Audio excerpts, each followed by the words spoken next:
अस्सलाम वालेकुम, welcome to my channel FH cooking and baking. उम्मीद करती हूँ कि सब खैरियत से होंगे। आज की ये रेसिपी बहुत ही मज़ेदार, इजी और क्विक होने वाली है क्योंकि आज हम बनाने जा रहे हैं एक नए डिफरेंट और यूनिक तरीके से कढ़ाई गोश्त, जिसमें एक बहुत ही स्पेशल चीज़ जाएगी जिसकी वजह से आप जितना भी गोश्त खाएंगे कोई भी आपको रोक नहीं पाएगा और ना ही आपका अपना मन भरेगा कि गोश्त को खाना बंद कर दें।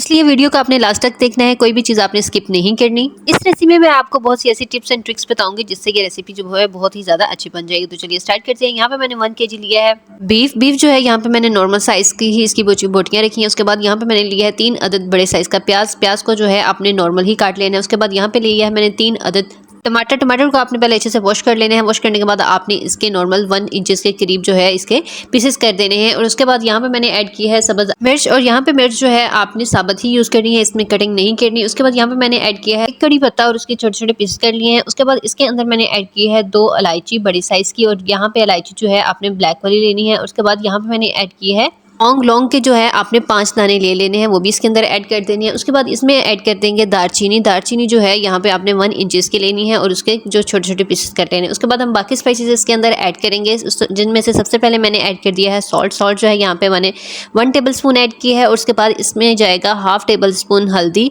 ऐड करने के बाद इसमें हम ऐड कर देंगे रेड चिली है जो है यहाँ पे आपने 2 हिस्सों में डिवाइड करके डालनी है, क्योंकि इसमें हमने ऑलरेडी ग्रीन चिली ऐड कर दी है। उसके बाद इसके अंदर जो स्पेशल चीज़ जाएगी उसके अंदर भी हमने ऑलरेडी जो है हमने ऐड कर दी है ग्रीन चिली, इसलिए आपने यहाँ पे जो रेड चिली है वो कम यूज़ करनी है। उसके बाद यहाँ पे मैं ऐड कर दूंगी 2 कप पानी ऐड करने के बाद हम स्पून की मदद से इसको अच्छे से मिक्स कर लेंगे, क्योंकि अगर हम यहाँ पे मिक्स नहीं करेंगे फ़ौरन अगर हम इसको प्रेशर के ऊपर चढ़ा देंगे तो उसके बाद यहाँ पे जो स्पाइसेस हैं वो एक ही जगह पे स्टक हो जाते हैं, इसके पूरे गोश्त के अंदर फैलते नहीं है। तो इसलिए आपने जब भी कोई भी चीज़ जो है जब भी प्रेशर कुकर में बनानी हो तो आपने स्पाइसेस ऐड करने के बाद इनको एक मरतबा जरूर मिक्स करना है। उसके बाद यहाँ पे हम वेट लगा देंगे यहाँ पे और मीडियम फ्लेम के अंदर इसको 5 से 10 मिनट के लिए अच्छे से कुक कर लेंगे। उसके बाद यहाँ पे मैंने लिया एक कढ़ाई के अंदर हम ऐड कर देंगे ½ kg भरी कटी हुई पालक जो है जब भी आपने काटनी है इसको अच्छे से वॉश करना है। और वॉश करने के लिए आपने कोई भी सुराख वाला बर्तन लेना है जिसमें से पानी जो है नीचे से ड्रेन होता रहे और ऊपर से जो है हमारे पास जो पालक है वो अच्छे से वॉश होती रहे, क्योंकि इसके अंदर जो है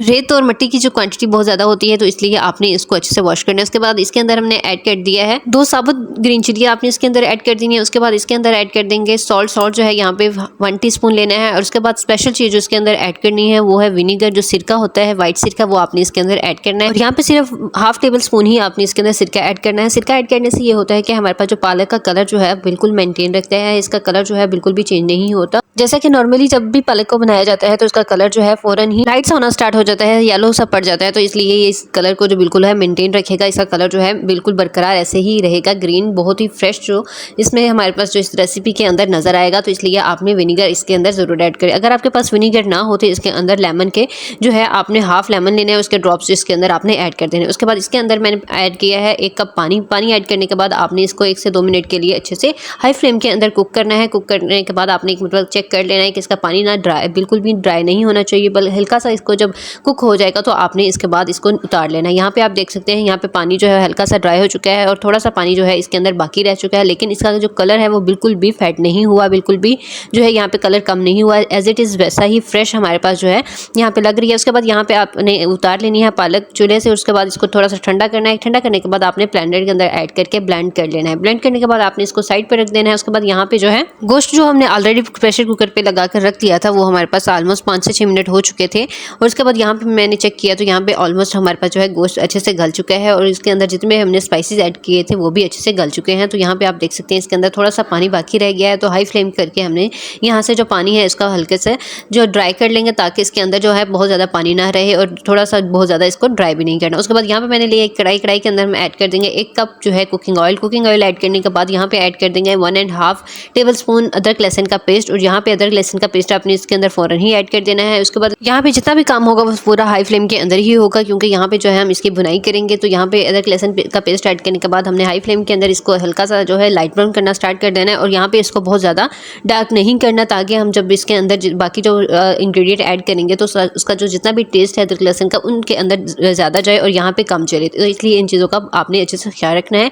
उसके बाद यहाँ पे हमारे पास जो है गोश्त के अंदर जो पानी है वो अच्छे से ड्राई हो चुका था, तो इसलिए अब हम जितना भी गोश्त और उसके साथ जो स्पाइसेस हमने ऐड किए थे वो सारे इसके अंदर ऐड कर देंगे। और यहाँ पे हमने क्योंकि सारी वाली चीज़ें नॉर्मल साइज़ में काटी थी, बहुत ज़्यादा बारीक भी नहीं थी और बहुत ज़्यादा मोटी भी नहीं। तो इसीलिए हमने यह किया था, क्योंकि जब हम इसकी भुनाई करेंगे तो उसका टेस्ट जो है इसके अंदर अच्छे से रच जाना चाहिए। जब इसकी भुनाई करते जाएंगे तो इसके अंदर बिल्कुल भी ये नज़र नहीं आएगा। सारा काम यहाँ पे अब जो है वो भुनाई का है, जो कि बहुत ही ज़्यादा ज़रूरी है। गोश्त के अंदर सबसे ज़्यादा जो इंपॉर्टेंट चीज़ होती है वो इसकी भुनाई होती है, और इसके अंदर जो ऑयल हम यूज़ करते हैं वो होता है। तो इसलिए आपने यहाँ पे जो है 5 से 10 मिनट इसकी अच्छे से भुनाई करनी है, ताकि इसके अंदर जो स्पाइसेस हैं वो भी अच्छे से जो है बिल्कुल उसकी पेस्ट बन जाए, बिल्कुल भी नज़र नहीं आएंगे, और साथ ही साथ जो है गोश्त अच्छे से इसके अंदर भुन जाए। और जब भी कुर्बानी का गोश्त जो है आप यूज़ करें, जब भी इसको पकाएं, तो इसके अंदर हल्का सा जो है फ़ैट ज़रूर रखा करें, ताकि इसके अंदर जो है हम ऑयल जो बाज़ार से हम लाते हैं वो इसके अंदर कम से कम यूज़ हो, और इसका जो जायका होता है, जो फ़ैट का जायका होता है, जो फ्रेश जो घर में बनाया जाता है, उसका जो है टेस्ट बहुत ही ज़्यादा अच्छा लगता है हर रेसिपी के अंदर। इसलिए आपने थोड़ा सा फ़ैट इसके अंदर ज़रूर ऐड करना है, बिल्कुल फ़ैट रिमूव नहीं करना आपने। तो अब यहाँ पे हम 2 से 3 मिनट तक इसकी अच्छे से भुनाई करेंगे। तो अब यहाँ पे आप देख सकते हैं जितने भी इसके अंदर स्पाइसेस हमने ऐड किए थे, जो इसके अंदर टमाटर बड़े साइज़ के थे, और साथ ही साथ इसके अंदर जो साबुत ग्रीन चिली थी वो भी यहाँ पे बिल्कुल भी अब थोड़ी सी भी नज़र नहीं आ रही। सारी जो है स्पाइसेस जो हैं बिल्कुल अच्छे से पेस्ट उनकी बन चुकी है। तो यहाँ पे उसके बाद यहाँ पे मैं ऐड कर दूँगी 1 कप जो है दही, जो आपने इसके अंदर ऐड कर देनी है। दही ऐड करने के बाद आपने इसकी अच्छे से भुनाई करनी है, और यहाँ पे जो है हाई फ्लेम आपने रखना है, ताकि इसका जो दही का सफ़ेदपन है वो भी ख़त्म हो जाए, और साथ ही साथ यहाँ पे इसके अंदर जो पानी है वो भी अच्छे से ड्राई होना स्टार्ट कर दे।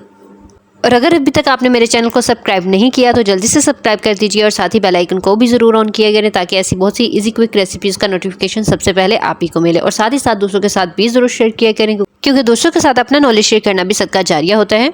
और अगर वीडियो अच्छी लगी हो तो उसको लाइक भी ज़रूर करें, और अपना फीडबैक भी ज़रूर शेयर किया करें, क्योंकि आपका फीडबैक हमारे लिए बहुत ही ज़्यादा ज़रूरी होता है। उसके बाद यहाँ पे बिल्कुल लास्ट पे हम ऐड कर देंगे ज़ीरा। ज़ीरा जो है आपने यहाँ पे 1 टीस्पून लेना है, और उसको हाथों के ऊपर मसल के आपने इसके अंदर ऐड करना है। इससे जो है खुशबू जो है बहुत ज़्यादा इन्हेंस हो जाती है। उसके बाद यहाँ पर मैं ऐड कर दूँगी साबुत धनिया। धनिया जो है आपने 1 टीस्पून ही यूज़ करना है। यहाँ पे ये जो गरम मसाले होते हैं बिल्कुल आपने लास्ट पे ही ऐड करने हैं, ताकि यहाँ पे इसका जो टेस्ट है वो भी बरकरार रहे। और साथ ही साथ जो है गरम मसाला ऐड करने के बाद हमारी जो सब्ज़ी है, जो भी हमारी रेसिपी होती है, उसका कलर जो है बहुत ज़्यादा जल्दी चेंज ना हो जाए, क्योंकि जब भी गरम मसाला ऐड किया जाता है दरमियान में, तो उससे हमारे पास जो है रेसिपी का कलर जो है बहुत ज़्यादा डार्क हो जाता है, बहुत ज़्यादा ब्लैक होना स्टार्ट हो जाता है। तो इसलिए गरम मसाला आपने हमेशा लास्ट पर ही ऐड करना है। उसके बाद यहाँ पर मैंने लिया है 1 सब्ज़ मिर्च। सब्ज़ मिर्च के 2 पीसेस आपने कर लेने हैं। उसके बाद इसके अंदर ऐड कर देना है। यहाँ पर सब्ज़ मिर्च जो है हम जो है लास्ट पे भी ऐड करेंगे, और साथ ही साथ बाकी सबसे पहले हमने ऐड कर दी थी। इन चीज़ों का भी आपने अच्छे से ख्याल रखना है, क्योंकि इसके अंदर हल्का सा क्रंच जो है सब्ज़ मिर्च का वो बरकरार रहता है। यहाँ पे तब तक आपने इसकी भुनाई करनी है जब तक इसके अंदर से जो ऑयल है वो सेपरेट ना हो जाए। तो यहाँ पे आप देख सकते हैं ऑयल जो है बिल्कुल अच्छे से सेपरेट हो चुका है, बिल्कुल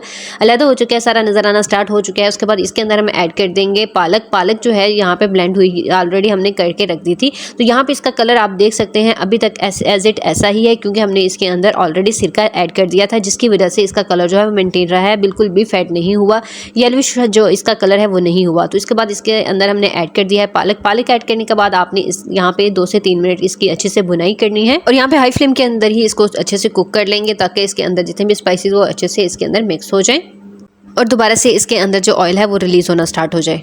अभी क्योंकि हमने गोश्त के अंदर पालक का कम्बिनेशन रख दिया है, गोश्त के अंदर हमने पालक ऐड कर दिया है, तो ये इसका मकसद यही होता है कि जब भी हम गोश्त बनाते हैं तो जब पालक इसके अंदर ऐड की जाती है तो गोश्त जो है बहुत जल्दी अच्छे से हज़म हो जाता है। वो टाइम जो हमें गोश्त जो हज़म करने में 1 घंटा लगता है, वो गोश्त पालक ऐड करने की वजह से बिल्कुल 10 से 15 मिनट के अंदर ही हज़म हो जाता है। तो क्योंकि हमारे पास जो है पालक बहुत ही ज़्यादा जल्दी डाइजेस्ट हो जाती है, बहुत ज़्यादा जल्दी हज़म हो जाती है। और पालक के अंदर ऐसे बहुत से न्यूट्रिएंट्स होते हैं जो हमारे टमी को बहुत ज़्यादा हेल्दी रखते हैं, और ऐसी बाकी जितनी भी वेजिटेबल्स होती हैं हमारे पास, जो ग्रीन कलर की वेजिटेबल्स होती हैं वो बहुत जल्दी डाइजेस्ट हो जाती है, बहुत ज़्यादा जल्दी हजम हो जाती हैं। और यहाँ पे पालक ऐड करने के बाद आपने इसको थोड़ी देर ही कुक करना है, बहुत ज़्यादा इसको यहाँ पे कुक नहीं करना, क्योंकि हमारे पास जो है पालक ऑलरेडी जो बॉइल्ड हुई थी, ब्लेंड हुई थी, तो इसलिए यहाँ पे लास्ट पे आपने ऐड करने के बाद हाई फ्लेम के अंदर आपने 2 से 3 मिनट के लिए अच्छे से कुक करना है। कुक करने के बाद इसको हम डिश आउट कर लेंगे। तो यहाँ पे डिश आउट करने के बाद यहाँ पे मैंने ऐड कर दिया इसके ऊपर गार्निशिंग के लिए अदरक। अदरक ऐड करने के बाद बिल्कुल लास्ट में हम ऐड कर देंगे ग्रीन चिली। तो यहाँ पे आप देख सकते हैं बहुत टेस्टी हेल्दी यमी जो है हमारे पास पालक गोश्त जो है रेडी हो चुका है। और इसी तरह की बहुत सी इजी क्विक रेसिपीज़ जो है मेरे चैनल पर आपको मिल जाएंगी, जिसमें बेकिंग के रिलेटेड बहुत सी टिप एंड ट्रिक्स बताई जाएंगी, और साथ ही Chinese food, Western food, Indian and Pakistani food available है। वीडियो अच्छी लगी हो तो लाइक सब्सक्राइब करना मत भूलिए। थैंक यू, अल्लाह हाफिज़।